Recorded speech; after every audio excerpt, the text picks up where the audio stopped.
Halo, kami dari kelompok 1, Sepia. Nah, sebelum kita mulai, kita kenalan dulu yuk.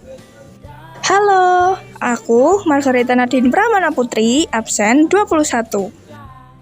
Halo, aku Heronimo Prio Brilian, absen 14. Halo, aku Luciana Tan, absen 18. Halo, saya Ignatius Rafael Wijaya, nomor absen 15. Hai. Jadi, kami di sini akan menyajikan sebuah podcast yang berjudul Menjalin Kemitraan di Negara ASEAN. Nah, jadi kami di sini akan membahas tentang kemitraan yang terjadi antar negara ASEAN. Tapi, apa sih kemitraan itu? Dan mengapa sih kita harus bermitra? Nah, oleh karena itu, simak videonya sampai habis ya.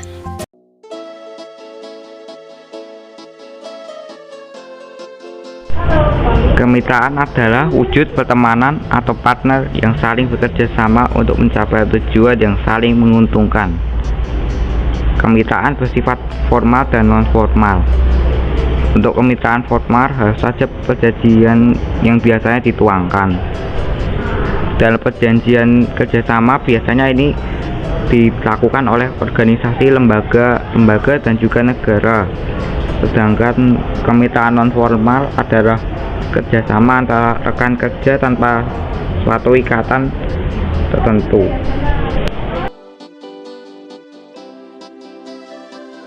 Pembangunan adalah suatu tujuan atau titik akhir sebuah hubungan kemitraan. Jika pihak bersepakat untuk memulai hubungan mitra, mereka pasti ada tujuan yang harus diraih, dan itulah yang disebut pembangunan. Jadi, kemitraan untuk pembangunan adalah partner atau rekan yang membuat perjanjian mitra yang terjadi antara satu orang atau lebih dan saling bekerja sama untuk meraih tujuan bersama. Apa saja syarat-syarat yang harus dipenuhi supaya kemitraan untuk pembangunan dapat terwujud? Pembangunan adalah sebuah tujuan atau titik akhir sebuah hubungan kemitraan. Jika pihak yang bersepakat memulai hubungan mitra, mereka pasti ada tujuan yang harus diraih. Dan itulah yang disebut pembangunan. Jadi, kemitraan untuk pembangunan adalah partner atau rekan yang membuat perjanjian mitra yang terjadi antara satu orang atau lebih dan saling bekerja sama untuk meraih tujuan bersama.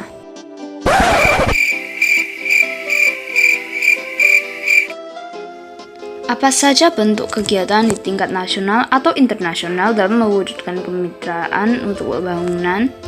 Bentuk kegiatan di tingkat nasional dalam mewujudkan kemitraan untuk pembangunan salah satunya adalah pembangunan dalam desa. Sebagai negara yang berkomitmen penuh mendukung pelaksanaan SDGs, Sustainable Development Goals, Indonesia mendudukkan SDGs sebagai arus utama segenap pembangunan. Peran desa berkontribusi 74% terhadap pencapaian SDGs nasional. Tanpa menekankan peran desa, capaian SDGs Indonesia cenderung lambat. Ranking Indonesia menurun. Agar SDGs nasional dapat terwujud, SDGs nasional diturunkan menjadi SDGs desa. Besarnya kontribusi dan peran yang dijalankan oleh desa pada September 2020 lalu, pemerintah melalui Kementerian Desa, Pembangunan Daerah Tertinggal dan Transmigrasi menerbitkan Permen Desa PDTT nomor 13 2020 yang berfokus pada SDGs desa. Kalau bentuk di internasional bagaimana? Bentuk kegiatan di tingkat internasional dalam mewujudkan kemitraan untuk pembangunan salah satunya adalah ikut serta organisasi antar negara dan aktif mengikutinya. Misalnya, keikutsertaan Indonesia di ASEAN. Indonesia bermitra dengan negara-negara di Asia Tenggara dengan mengikuti organisasi yang bernama ASEAN, serta aktif di setiap kegiatan yang diadakan oleh ASEAN. Salah satu bentuk aksi nyata yang dilakukan oleh ASEAN adalah pertemuan tingkat tinggi atau KTT ASEAN. Pada tahun 2020, rangkaian KTT ASEAN diselenggarakan pada 12-15 November 2020. Karena adanya pandemi COVID-19, pertemuan ini membuat perubahan sosial di Asia Tenggara. Dikarenakan pertemuan ini dilaksanakan melalui video conference atau secara virtual, yang dipimpin oleh Vietnam. Presiden Joko Widodo menghadiri konferensi tingkat tinggi KTT ASEAN ke-37 dengan sejumlah negara seperti Korea Selatan, Jepang, China, dan India. Salah satu agenda utamanya membahas membangun kembali konektivitas antar negara. Selain membahas pembangunan kembali pasca COVID-19, KTT ASEAN ini juga bertujuan untuk mempererat persaudaraan antar negara-negara di Asia Tenggara. Lalu, apa kendala-kendala yang dihadapi dalam kemitraan untuk mencapai pembangunan? Kendala dalam mewujudkan kemitraan untuk pembangunan adalah contohnya perbedaan pendapat pada beberapa pihak. Misalnya perbedaan pendapat pada salah satu negara saat pertemuan tingkat tinggi KTT antar negara, sehingga membuat waktu yang lebih untuk memikirkan pendapat lain yang bisa disepakati oleh semua negara. Contoh selanjutnya adalah egoisme suatu pihak untuk urusan pribadi, sehingga menghambat untuk mencapai tujuan. Contoh lainnya adalah kurangnya persamaan pemahaman, kepentingan dalam mengenai isu-isu kawasan dan koordinasi antar pihak atau antar negara sehingga menghambat untuk mencapai tujuan tersebut. Lalu, apa yang dapat dilakukan agar kendala-kendala tersebut tidak terjadi? Dengan mengurangi ego, lebih lapang dada, tidak mementingkan daerahnya sendiri, dan memperbanyak komunikasi dengan mitra. Jika semua itu dapat dilakukan, maka bermitra dapat berjalan dengan lancar.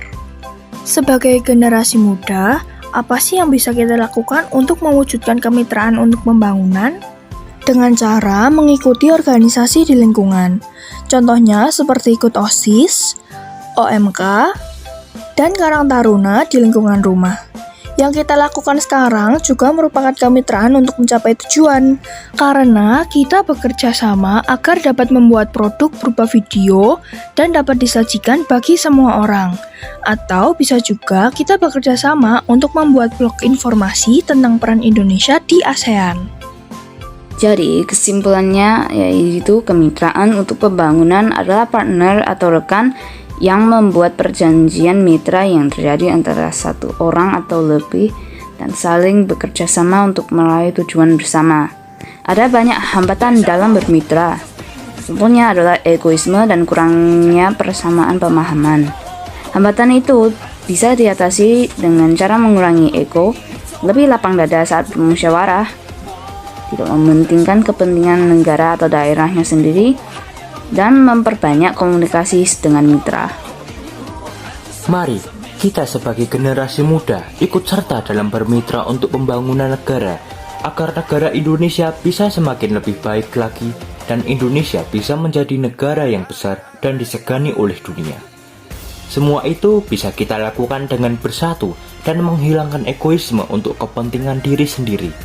Tetap semangat dan bersatu, percayalah bahwa kita generasi muda dapat membawa negeri ini menjadi lebih baik lagi. Terima kasih buat teman-teman yang udah menonton video ini sampai habis. Jangan lupa untuk klik like, subscribe, dan share video ini ya guys. Terima kasih.